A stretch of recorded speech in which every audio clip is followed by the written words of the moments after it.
میرے بھائیوں، موت کے وقت انسان دو کیفیت میں ہوتا ہے۔ کچھ لوگوں کی روح ایسے نکل رہی ہوتی ہے کہ ان کے رگ رگ میں وہ پھنس رہی ہوتی ہے وَلَوْ تَرَى اِذْ يَتَوَفَّى الَّذِينَ كَفَرُوا الْمَلَائِكَةُ يَضْرِبُونَ وُجُوهَهُمْ وَأَدْبَارَهُمْ۔ کاش تم دیکھ سکتے وہ منظر جب اللہ کے فرشتے نافرمانوں کی روح کو نکال رہے ہوتے ہیں تو ان کے منہ پہ بھی مارتے ہیں، ان کی کمر پر بھی مارتے ہیں۔ اور اخرجوا انفسکم اليوم، نکالو آج اپنی روحوں اور جانوں، اب تم بچ نہیں سکتے ہو۔ وہ پیچھے ہٹنا چاہتے ہیں، رب ارجعون، مجھے واپس کر دے تھوڑی دیر کے لیے، لعلی اعمل صالحا، اب میں پورا ٹھیک مسلمان بن کے چلوں گا۔ تو اس کے جواب میں ہوتا ہے، اور حدیث پاک میں آتا ہے کہ ملک الموت اترتا ہے، اس کے ساتھ 4 فرشتے ہوتے ہیں، وہ چاروں فرشتے آتے اس کی پٹائی شروع کر دیتے ہیں۔ ابھی پرسوں یہ حدیث میں نے پڑھی ابن ماجہ میں کہ ملک الموت کہتا ہے ایتها النفس الخبیثہ کانت فی الجسد الخبیث، اے خبیث روح جو خبیث جسم میں تھی، اخرج، باہر آؤ۔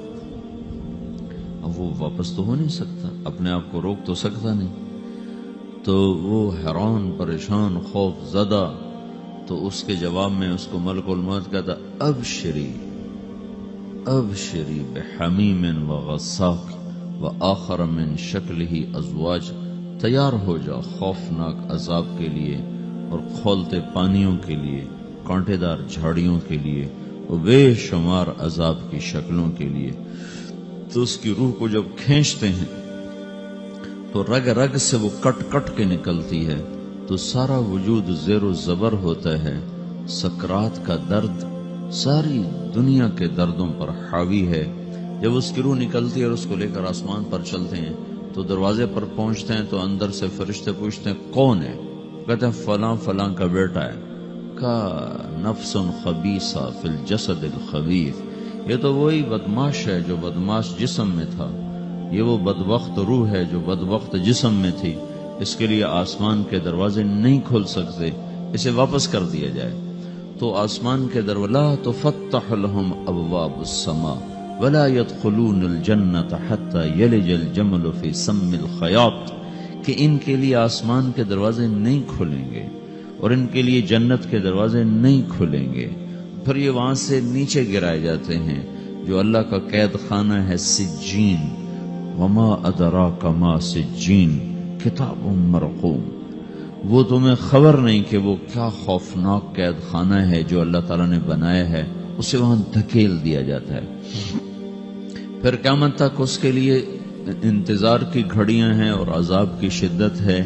اور جب کوئی نیک آدمی اللہ تعالیٰ کے دربار میں جانے کا اس کا وقت آتا ہے تو اللہ تبارک و تعالیٰ فرماتے ہیں ان الذین قالوا ربنا اللہ ثم استقاموا تتنزل علیہم الملائکۃ الا تخافوا ولا تحزنوا وابشروا بالجنۃ التي کنتم توعدون نحن اولیاؤکم فی الحیاۃ الدنیا وفی الآخرہ ولکم فیہا ما تشتہی انفسکم ولکم فیہا ما تدعون نزل من غفور الرحیم۔ جب کوئی نیک مرد عورت کے جانے کا وقت آتا ہے تو اس کے لیے بھی فرشتے آتے ہیں اور آ کر اس کو خوشخبری دیتے ہیں اور آ کر اس کو تسلی دیتے ہیں کہ آپ غم نہ کریں، پیچھے والے بھی آپ کو مل جائیں گے، آپ خوف نہ کریں، آگے ساری منزلیں آپ کے لیے آسان ہیں، آپ کے لیے جنت بھی تیار ہے، رب بھی مہربان ہے۔ اور حدیث پاک میں آتا ہے کہ ملک الموت اور 4 فرشتے آتے ہیں، وہ 4 فرشتے اس کو سہلاتے ہیں، دباتے ہیں کہ موت کا درد اسے محسوس نہ ہو، اور ملک الموت فرماتے ہیں ایتها النفس الحمیدہ کانت فی الجسد الحمید اخرجی، اے نیک روح جو نیک جسم میں تھی باہر آؤ۔ کیا کرو؟ وابشری بروح وریحان ورب راض عنک غیر غضبان، آپ کو بشارت ہو آپ کے لیے جنت تیار ہو چکی ہے اور وہاں کی ساری نعمتیں آپ کے لیے میسر ہو چکی ہیں اور اللہ آپ پہ راضی ہو چکا ہے اور اللہ آپ پہ خوش ہو چکا ہے۔ اس پر اس کی روح کو نکالا جاتا ہے، پھر سارے فرشتے اس کو استقبال کے ساتھ جو آسمان پر لے جاتے ہیں تو اندر سے پوچھتے ہیں کون ہے؟ کہ فلاں کا بیٹا، فلاں کی بیٹی۔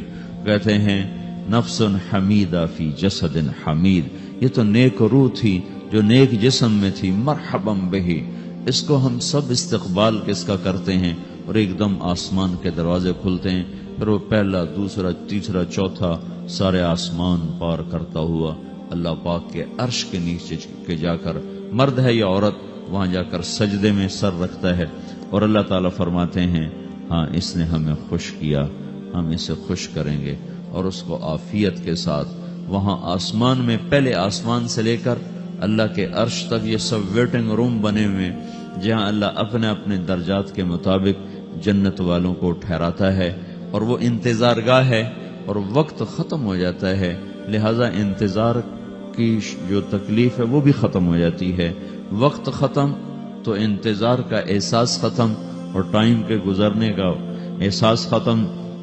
تو جیسے اصحاب کہف کو اللہ نے غار میں داخل کر کے تو غار کے اندر سے وقت کو نکال کے باہر پھینک دیا، باہر 300 سال گزرے، اندر آدھا ہی دن گزرا تھا۔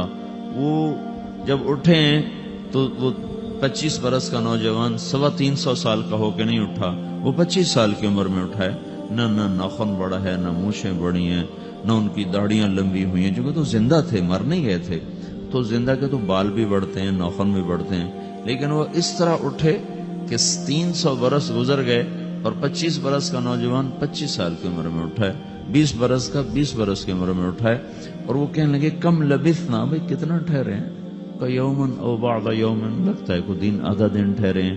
وہ صحیح کہہ رہے تھے، باہر اللہ تعالیٰ نے وقت کی گھڑی کو چلائے رکھا، اور اندر غار میں اس کو سوئچ آف کر دیا، نکال دیا، یہاں وقت کو داخل نہیں ہونے دیا، تو وقت کے گزرنے سے جو بھی اثرات مرتب ہوتے ہیں وہ ان پر مرتب نہیں ہوئے، تو وہ 20 آدھا ہی دن کے بعد اٹھے ہیں، باہر 300 سال، اندر آدھا دن۔ یہی کچھ اللہ تبارک و تعالیٰ برزخ میں کر دیتا ہے، وقت کو ختم کر دیتا ہے، گزرنے کا احساس نہیں ہوتا ہے۔ تو اس طرح میرے عزیزو، یہ دو موتیں ہر انسان دیکھتا ہے، یا وہ جنت کے فرشتوں کا استقبال دیکھتا ہے، یا جہنم کے فرشتوں کی مار اور پٹائی کو سہتا ہے۔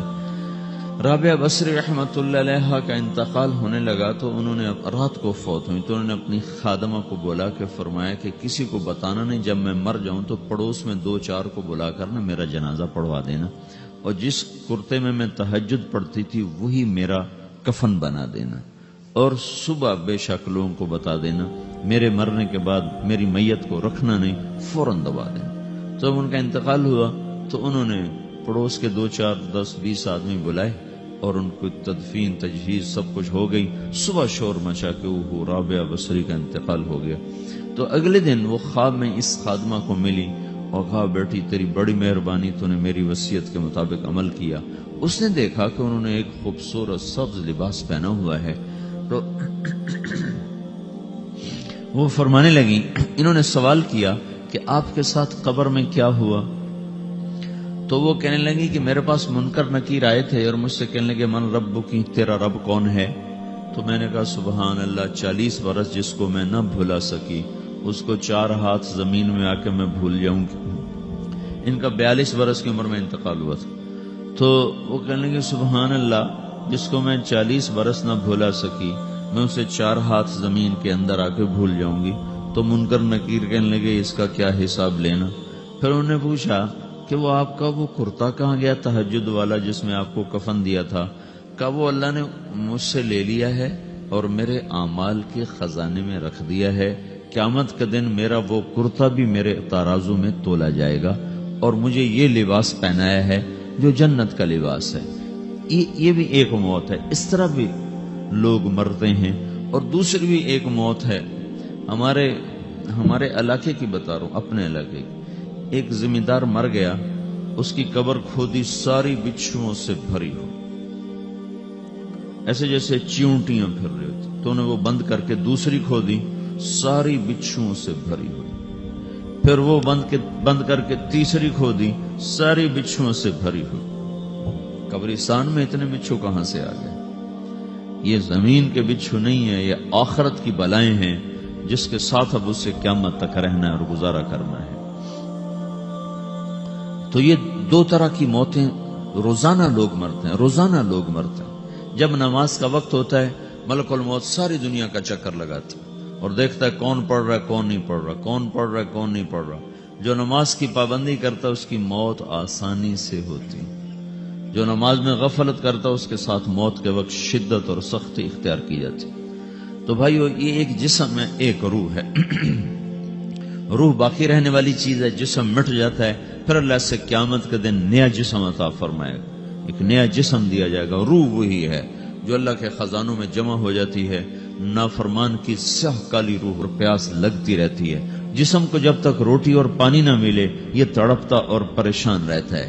جیسے اللہ تعالیٰ نے ہمارے جسم میں روٹی اور پانی کی طلب کو بے ساختہ رکھ دیا ہے۔ میں بیان کے دوران بھی پانی پی رہا ہوں، آپ دیکھ رہے ہیں کہ میرا حلق سوکھ جاتا ہے، مجھے طلب محسوس ہوتی ہے پانی، حلق سوکھتا ہے پانی کی طرف بھاگتے ہیں، بھوک لگتی ہم روٹی کی طرف بھاگتے ہیں۔ یہ ایک ایسا اندر میں آٹومیٹک سسٹم ہے کہ ہم اس کو آف نہیں کر سکتے۔ یہ سوتے سوتے بھی بھوک کی وجہ سے آنکھ کھل جاتی، سوتے سوتے پیاس کی وجہ سے آنکھ کھل جاتی ہے۔ یہ ایسا خود اللہ تعالیٰ نے ساختہ نظام بنایا ہے کہ آپ اپنے جسم میں روٹی اور پانی کی طلب کو نہیں نکال سکتے۔ میرے عزیزو، ٹھیک اسی طرح اللہ نے انسانی روح میں اپنی طلب رکھ دی ہے اور اپنے رسول کی طلب رکھ دی ہے۔ یہ دو طلب ایسی ہیں کہ یہ آپ کے جسم روح سے نکل نہیں سکتی۔ جیسے بھوکا روٹی نہ کھا لے، پیاسا پانی نہ پی لے، اسے چین نہیں آ سکتا۔ وہ روح جو اللہ اور اس کے رسول سے نہ آشنا ہے، جب تک وہ وہاں تک پہنچ نہیں جاتی اسے چین نہیں آ سکتا، اس کا اندر پریشان رہے گا۔ 1997 میں جب جنید جمشید سے میری پہلی ملاقات ہوئی تو اس نے مجھ سے یہ سوال کیا کہ مولوی صاحب، ایک پاکستانی نوجوان جس گلیمر کو خوابوں میں دیکھتا ہے، وہ گلیمر تو مجھے زندگی میں ویسے ہی حاصل ہے۔ میرے چاروں طرف زندگی کا رقص ہے اور میری زندگی کی ہر خواہش، ہر تمنا پوری ہے، اس کے باوجود میرے اندر اندھیرا ہے، میرے اندر خلا ہے۔ مجھے لگتا ہے میں وہ کشتی ہوں جس کا کوئی ساحل نہیں، جس کی کوئی سمت نہیں۔ www.dasquran.com ایسا نہیں ہونا چاہیے۔ ایک عام لڑکا تو کہتا ہے ہائے کاش یہ ہوتا، اس کو وہ نہیں ہو رہا تو پھر وہ پریشان ہے، ہائے یہ ہوتا، ہائے وہ ہوتا۔ تو میں تو ہائے نہیں کرتا ہوں، میری تو ہر لذت اور خواہش میرے سامنے تشتری میں سجا کے پیش کی جا رہی۔ میں کیوں ایسا کر رہا ہوں؟ میں ہائے ہائے کیوں کر رہا ہوں؟ میرا اندر ویران کیوں ہے؟ میرے اندر میں خلا کیوں ہے؟ یہ وہی خلا ہے کہ وہ روح کی پیاس کو شراب میں بجھانا چاہتا ہے، وہ روح کی پیاس کو لڑکی میں بجھانا چاہتا ہے، وہ روح کی پیاس کو موسیقی سے بجھانا چاہتا ہے، وہ روح کی پیاس کو دنیا کی رانائیوں میں 5 سٹار ہوٹلوں سے بجھانا چاہتا ہے۔ روح کیا جانے روٹی کیا ہے، شراب کیا ہے، پانی کیا ہے، عورت کیا ہے، موسیقی کیا ہے، گھنگرو کیا ہے، پائل کیا ہے، چھنکار کیا ہے، روح کو ان چیزوں کی کیا خبر؟